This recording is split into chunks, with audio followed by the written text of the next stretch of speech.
Bonjour, c'est Thibault Lambert et vous écoutez Code Source, le podcast d'actualité du Parisien. Kylian Mbappé, le meilleur buteur de l'histoire du Paris Saint-Germain, va quitter le club en juin prochain à la fin de son contrat.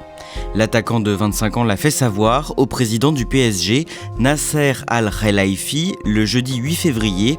Quelques jours avant, déjà, le Parisien affirmait que le joueur voulait démarrer un nouveau chapitre de sa carrière, sans doute au Real Madrid, après 7 ans dans la capitale. Code Source vous raconte les coulisses de cette décision, ses conséquences et les rapports tumultueux entre le champion du monde et la direction du PSG ces derniers mois. Avec nous, deux journalistes du service des sports du Parisien, Benjamin Coirez et Dominique Sévérac. On a choisi de commencer cet épisode à la date du samedi 21 mai 2022. Ce jour-là, au Parc des Princes, le président du club, le Qatarien Nasser Al-Khelaifi, annonce aux supporters que Kylian Mbappé restera au moins 2 ans de plus, donc au moins jusqu'en juin 2024. J'ai très bonne nouvelle pour vous, pour annoncer Kylian Mbappé va rester. Dominique Sévérac, c'est à ce moment-là la fin d'une longue période de tractation et d'incertitude. Qu'est-ce qu'il s'est passé en résumé ? Il s'est passé des mois de tractation, des mois de négociations en coulisses avec la peur pour le Qatar, propriétaire du Paris Saint-Germain, que Kylian Mbappé file au Real Madrid et qu'il joue la Coupe du Monde qui allait se dérouler en décembre 2022 sous les couleurs d'un autre club que Paris, Coupe du Monde que le Qatar organise. Donc il y avait une espèce de panique et pendant des mois en coulisses, ils ont négocié un contrat en or pour Kylian Mbappé. Il a fini par prolonger de 2 ans. Le joueur au monde le plus convoité reste à Paris. Il disputera la Coupe du Monde 2022 au Qatar sous les couleurs du Paris Saint-Germain. C'est le meilleur attaquant du monde. C'est mieux qu'il soit à Paris pour gagner des titres. Tout est bien qui finit bien. Il obtient le plus gros contrat jamais donné en Europe pour un sportif de haut niveau. J'espère que je vais continuer à faire ce que j'aime le plus, jouer au football et gagner des trophées avec vous tous. Donc merci à tous pour cet accueil. On le rappelle, Kylian Mbappé a été acheté à l'AS Monaco par le PSG en 2017 pour un montant record, 180 millions d'euros. Paris, c'était l'un des rêves du joueur avec le Real Madrid. Et donc à ce moment-là, en 2022, il vient de passer 5 années déjà dans le club. Ça lui a permis quoi ? Ça lui a permis de changer de dimension ? Il était une star française ou une promesse française. Il est devenu une icône mondiale. Barack Obama parle de lui. Il fait la une du Time. Il est à la une des journaux qui d'habitude ne mettent pas de foot sur leur couverture, comme l'Obs. Puis il est devenu un footballeur qui gagne des titres, qui fait gagner des titres. Un des meilleurs footballeurs de la Ligue 1, si ce n'est le meilleur footballeur de la Ligue 1. En fait, le championnat de France s'articule complètement autour de Kylian Mbappé. Le PSG a recruté la même année et Kylian Mbappé et Neymar. On pensait tous que ce serait Neymar l'attraction, et en fait, la véritable attraction du championnat de France, c'est Kylian Mbappé. Tout tourne autour de Kylian Mbappé. Et quelles sont ses relations avec le président du club, Nasser Al-Khelaifi, jusqu'ici ? Sur les 5 premières années, on va dire qu'elles sont plutôt au beau fixe, plutôt bonne. Le président comprend que Kylian Mbappé aime se sentir aimé, se sentir au centre du projet et finit par lui donner toute la place qu'il pense qu'il mérite. Benjamin Coirez, Kylian Mbappé peut, s'il le veut, rester jusqu'en 2025. C'est prévu dans son contrat. Tout simplement parce que les discussions entre le Paris Saint-Germain et Kylian Mbappé ont abouti à un accord qui porte sur une prolongation jusqu'en 2024 avec une année en option qui l'amènerait sur un contrat jusqu'en 2025. Cette option, il est le seul à pouvoir la lever. Il a jusqu'au 31 juillet de l'année suivante pour activer cette option. Et qu'est-ce qui le retient à Paris finalement ? Il croit en projet, il est amoureux de ce club, on le sait depuis son plus jeune âge. Il aime le Paris Saint-Germain, il aime cette ville. Et à ce moment-là, il croit encore au projet parce qu'il a la possibilité d'avoir un nouvel entraîneur déjà, un nouveau directeur sportif qui l'accompagnerait, en l'occurrence Luis Campos, et on lui fait comprendre que le Paris Saint-Germain va prendre des décisions sportives qui iront dans le sens de ce qu'il souhaite, c'est-à-dire d'avoir de nouveaux joueurs, peut-être passer avec une nouvelle ère, une ère où il serait l'élément central. Et s'il prolonge le Paris Saint-Germain, c'est avec la volonté de remporter la Ligue des Champions et la certitude qu'il est en capacité de le faire dans ce club. Le mercredi 12 octobre 2022, Dominique Sévérac, vous révélez dans Le Parisien que Kylian Mbappé veut quitter le club dès le mois de janvier, pendant le mercato. et donc ne pas aller au bout de son contrat. Pour quelle raison ? Il se sent trahi. Il vient donc de re-signer au Paris Saint-Germain pour 2 ans. Tout le monde est content, il a un super contrat, il a toute la place qu'il veut, mais lui, il voit des joueurs de second couteau, il se dit qu'avec cette équipe-là, il pourra pas gagner avec des champions. Il est déçu parce que le président lui a fait des promesses, Nasser El Khelaifi, et ces promesses n'ont pas été tenues en termes de mercato, en termes de performance de l'équipe, en termes de place qu'il a véritablement dans l'équipe et dans le club. Donc il est extrêmement déçu, et là, quasiment sous le coup de la colère, il se dit, bon bah moi, si c'est comme ça, je pars dès janvier au Real Madrid. Donc il est prêt à plier bagage. Quand ce mécontentement fuite, comment réagit le PSG ? Le PSG est complètement foudrage parce qu'en plus ce jour-là on est sur un match de Ligue des Champions de phase de poule. Paris reçoit Benfica Lisbonne au Parc des Princes, donc il y a un vent de panique parce que les gens se disent mais qu'est-ce qui se passe ? Les journaux français, tout le monde est au courant que Kylian Mbappé veut partir. Donc là il y a une espèce de réunion de crise. 2 jours après les gens se parlent, le président lui passe un petit coup de fil, voilà, la tension retombe, on lui dit que ça va se calmer, ça s'apaise et il ne partira pas au mercato de janvier, heureusement pour le Paris Saint-Germain. C'est dans ce contexte que le Parisien révèle le 24 octobre le contrat mirobolant passé quelques mois plus tôt avec le club pour prolonger le joueur. On parle de quel montant, Benjamin Coirez, et qu'est-ce que ça dit de la crise qui secoue le club à ce moment-là ? Faut rappeler que c'est le plus gros contrat jamais signé par un sportif, toute compétition confondue, donc ça porte sur un montant total de 630 millions d'euros bruts s'il venait à signer pour 3 ans. Il a donc un contrat mirobolant, ça revient à 72 millions d'euros bruts par an, avec des primes également qui ont été négociées, une prime de fidélité, une prime à la signature aussi, et le PSG a fait un effort considérable pour garder sa star dans l'équipe.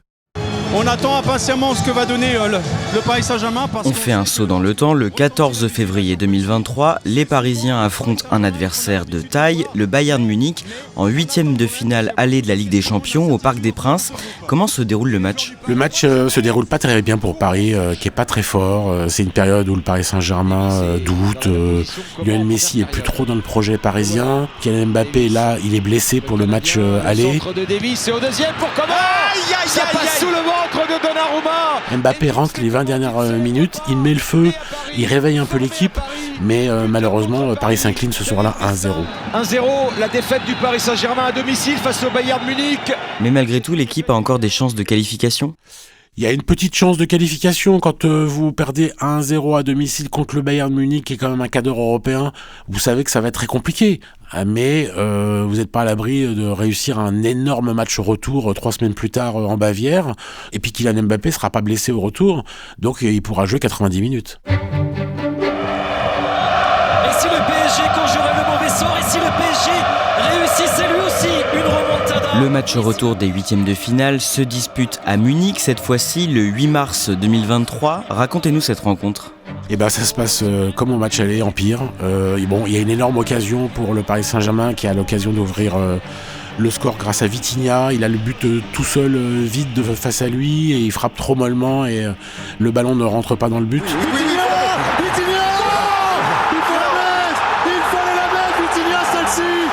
Paris fait beaucoup d'erreurs, Paris est renvoyé à ses carences, à ses défauts. C'est une petite équipe. Kylian Mbappé vient en zone mixte, c'est-à-dire le lieu où on rencontre la presse pour exprimer ses sentiments d'après-match. Et il dit je vous avais dit qu'on essaierait de faire de notre mieux. Vous avez vu ce que c'est que notre mieux. Et sous-entendu, vous avez vu, notre mieux, c'est pas grand-chose. Notre maximum, c'est ça. C'est la vérité. Et voilà. Et il a raison. Encore une fois, on lui avait vendu un projet très compétitif et ce projet-là, il n'existe pas. Donc il a raison d'être déçu. Benjamin Coirez, comment les dirigeants du PSG voient l'avenir du club après cette élimination ? On est sur beaucoup de changements parce que le coach Christophe Galtier va quitter le club, on le sait déjà à ce moment-là, et il pourrait y avoir également le départ de Lionel Messi, c'est pas encore totalement sûr, mais on sent venir la non-prolongation de l'attaquant argentin. On ne sait pas vraiment si Neymar va rester au club, à ce moment-là il n'est pas encore acté qu'il parte, mais on sait aussi qu'Kylian Mbappé et Neymar n'ont pas forcément des relations idylliques depuis un certain temps. Il pourrait aussi y avoir la fin d'une ère avec le départ de Marco Verratti. Enfin voilà, beaucoup de joueurs qui sont installés depuis de nombreuses années au club pourraient quitter le club.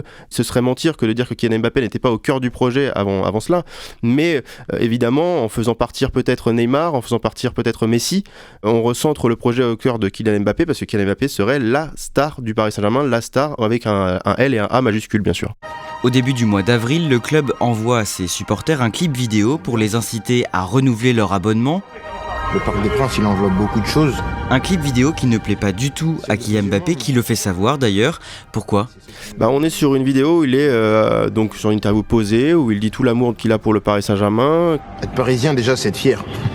C'est être fier de ce qu'on est, de ce qu'on représente. Et il est déçu de voir qu'il n'y a finalement que lui dans cette vidéo, parce qu'il fait savoir sur ses réseaux sociaux que ce n'est pas le Kylian Saint-Germain, mais c'est le Paris Saint-Germain. Et lui, il avait envie de mettre en avant le club, et c'est la grande déception de Kylian Mbappé, qui lui estimait légitime qu'il n'y ait pas que lui de mise en avant dans cette vidéo.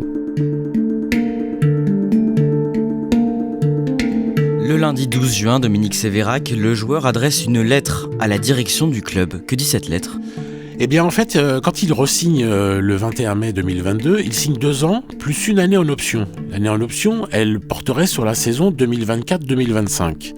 Seul lui peut décider de rester une 3e saison de plus au Paris Saint-Germain. Et là, 1 an plus tard, le 12 juin 2023, par lettre commandée, il explique que cette 3e année en option, il ne la lèvera jamais, qu'il partira à la fin de son contrat, au 30 juin 2024. C'est ça qu'il dit au club. Il l'avait déjà dit de manière orale. Là, il l'écrit noir sur blanc. Le 30 juin 2024, vous savez à quoi vous en tenir. Et la presse est bien sûr au courant que la direction a reçu cette lettre. Comment la méthode est perçue en interne ? On se sent trahi dans les bureaux de la Factory, le siège du club à Boulogne-Billancourt.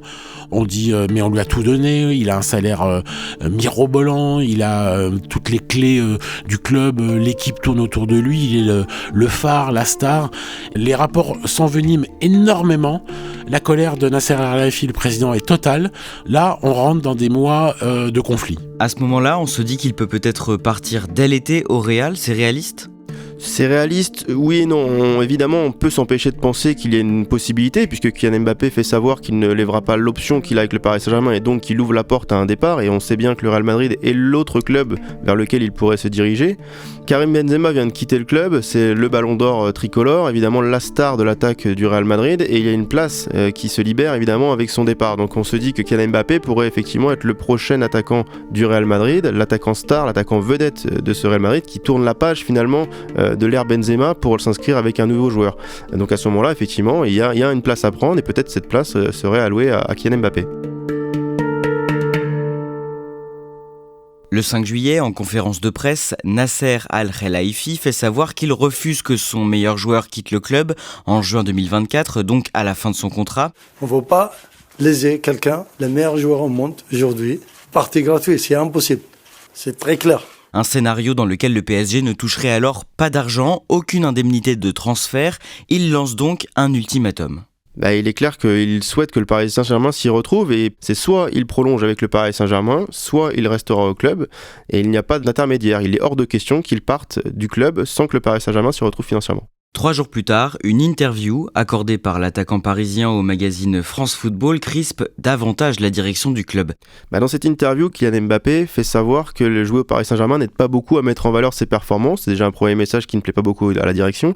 Et il dit aussi, lorsqu'une question lui est posée, qu'est-ce qui manque au PSG, il dit aussi de demander ça aux dirigeants et ils vous exprimeront très bien ce qu'il manque au Paris Saint-Germain pour aller arracher le titre suprême, en l'occurrence la Ligue des Champions. Ce qu'il faut dire, c'est qu'à ce moment-là, la direction soupçonne Kylian Mbappé d'avoir déjà passé un accord avec le Real pour le recruter dès la fin de son contrat et donc sans avoir à indemniser le PSG. Ils ont imaginé l'idée que le Real Madrid et Kylian Mbappé avaient discuté en sous-marin pour trouver un terrain d'entente afin qu'il signe libre la saison suivante et qu'il n'y ait pas d'indemnité de transfert à payer entre le Real Madrid et le Paris Saint-Germain pour s'arracher la signature de l'attaquant vedette. Benjamin Quarez, le vendredi 21 juillet, la direction du PSG prend la décision de ne pas convoquer Mbappé pour une tournée estivale en Asie. Oui, c'est un choix très très fort de la part du Paris Saint-Germain qui aura été gardé secret pendant très longtemps puisqu'on apprend ça seulement la veille du départ pour la tournée. Sur le plan sportif, c'est évidemment une préparation de la nouvelle saison, mais c'est aussi une tournée qui va être importante d'un point de vue promotionnel, marketing, business pour le Paris Saint-Germain. Et le Paris Saint-Germain décide à ce moment-là de ne pas envoyer sa star, de ne pas envoyer le joueur le plus coté à l'international de son équipe. On veut lui faire passer le message que Kylian Mbappé doit re-signer son contrat, doit montrer son envie de rester au club sous peine de ne plus jouer au Paris Saint-Germain. Disons que c'est la fin des passes droits dans un club comme celui-ci. Dominique Sévérac, le 19 août, après avoir été mis à l'écart pendant une vingtaine de jours, Kylian Mbappé retrouve l'équipe principale pour un match face à Toulouse. En coulisses, comment s'est soldé ce bras de fer avec la direction ? Ça s'est soldé une semaine auparavant, à l'issue de la première journée de championnat qu'il a raté puisqu'il était encore puni, donc c'était PSG Lorient au Parc des Princes. Juste après le match, dans les couloirs du Parc des Princes, à l'abri des regards, Nasser El Khelaifi, le président, Kylian Mbappé et sa famille enterrent la hache de guerre. Ça fait donc 3 semaines qu'il est lofté, ce principe qui consiste à mettre les joueurs à l'écart avec un préparateur physique. Il n'a pas le droit de s'entraîner avec le reste du groupe. C'est ce qu'on appelle la logique de créer un pestiféré. Donc il était le footballeur le mieux payé au monde, mais qui était un pestiféré. C'était une situation complètement ubuesque. Là, Nasser El Khelaifi lui dit, bon, la punition est terminée. Lui, il abandonne pour l'équivalent de 100 millions de primes environ. Et c'est cet accord à la fois financier et humain qui lui permet, le 19 août, de retrouver l'équipe, d'être enfin un joueur de Luis Enrique, le nouvel entraîneur qui s'impatientait en coulisses de ne pas pouvoir compter sur sa star. Il rentre à Toulouse et il inscrit le premier but de la saison. Tout un symbole, c'est reparti. Kylian Mbappé est à nouveau un joueur du Paris Saint-Germain. Et dans les mois qui suivent, comment évolue la relation entre le clan Mbappé et la direction du club ? Alors là, la hache de guerre, elle est complètement enterrée, tout va bien. Le projet, certes avec un an de retard, correspond à ce qu'on lui avait vendu, c'est-à-dire qu'on a construit une équipe autour de son talent. Et puis, Nasser El Khelaifi et son entourage disent le plus grand bien à chaque fois de Kylian Mbappé. On redit que c'est le meilleur joueur du monde. Et lui, Kylian Mbappé et sa famille disent tout le bien qu'ils pensent aussi de Nasser El Khelaifi. Il y a juste l'incertitude de savoir... Est-ce qu'il va rester au Paris Saint-Germain, prolonger une deuxième fois après le 21 mai 2022 ? Il y a ce suspense qui court, mais sinon à part ça, tout va bien. Et donc le club a encore un espoir qu'il prolonge à ce moment-là ? Paris est seul capable de lui donner 72 millions d'euros par an, ça c'est évident. Ensuite, c'est un club où il est chez lui. C'est un Bondinois, c'est quelqu'un de la région parisienne. Le Paris a toujours constitué un rêve pour lui. L'équipe est meilleure que la saison précédente. Luis Enrique est un entraîneur avec qui il se sent bien. Il sait, le club, qu'il n'a pas levé cette 3e année en option, mais le Paris Saint-Germain se dit pourquoi ne re-signe-t-il pas 2, 3, 4 saisons et voir achèverer sa carrière au Paris Saint-Germain. Ça serait fou, ça serait inimaginable, parce qu'on sait qu'il a un autre rêve dans un coin de sa tête qui s'appelle le Real Madrid. Mais Paris ne désespère jamais de prolonger Kylian Mbappé. On en vient à cette année. Le samedi 3 février, le Parisien révèle que le crack de Bondy a pris sa décision. Il va bien quitter le club à la fin de la saison dans l'optique de signer au Real. Il annonce sa décision d'ailleurs à Nasser El Khelaifi le 8 février lors d'un entretien en tête-à-tête. Qu'est-ce qu'on sait de cet entretien ? Ça s'est passé de manière très cordiale. Nasser El Khelaifi avait fini par comprendre que ça allait être compliqué de garder sa pépite. Donc il n'a pas été très surpris d'apprendre de la bouche de Kylian Mbappé qu'il partirait au 30 juin 2024 à la fin de son contrat.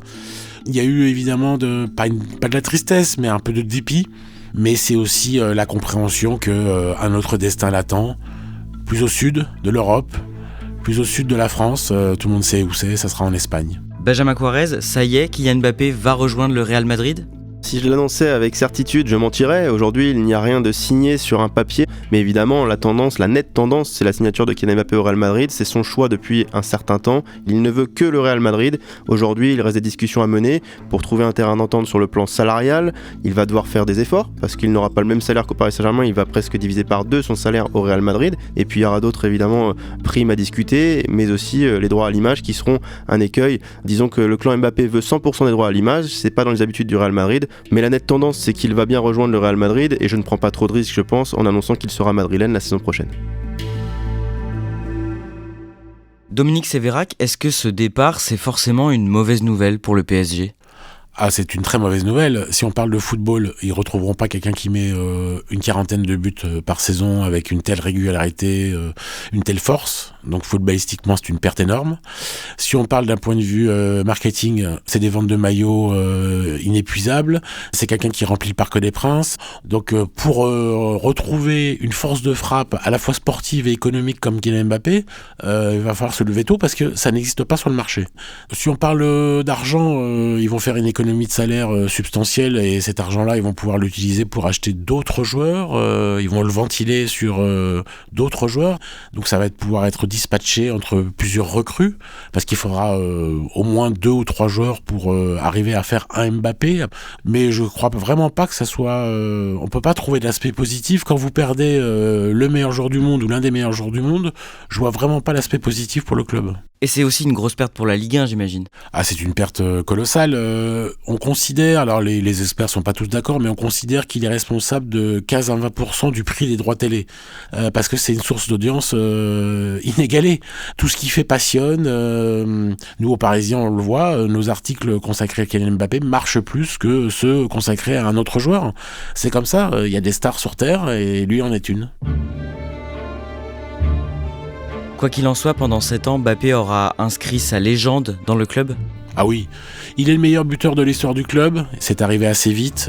Là, au moment où on se parle, Paris n'a toujours pas remporté la Ligue des Champions. On ne sait même pas s'ils vont se qualifier contre la Real Sociedad en 8e de finale retour. Donc il y aura peut-être toujours ce manque d'un titre européen, mais grâce à lui, ils auront été champions de France, ils auront gagné des Coupes de France, ils auront gagné des Coupes de la Ligue, ils auront gagné beaucoup de matchs. Il aura imprimé la rétine, si on reprend une expression à la Mbappé. Oui, il a marqué de son empreinte son passage à Paris incontestablement. C'est un des personnages les plus importants de l'histoire du Paris Saint-Germain.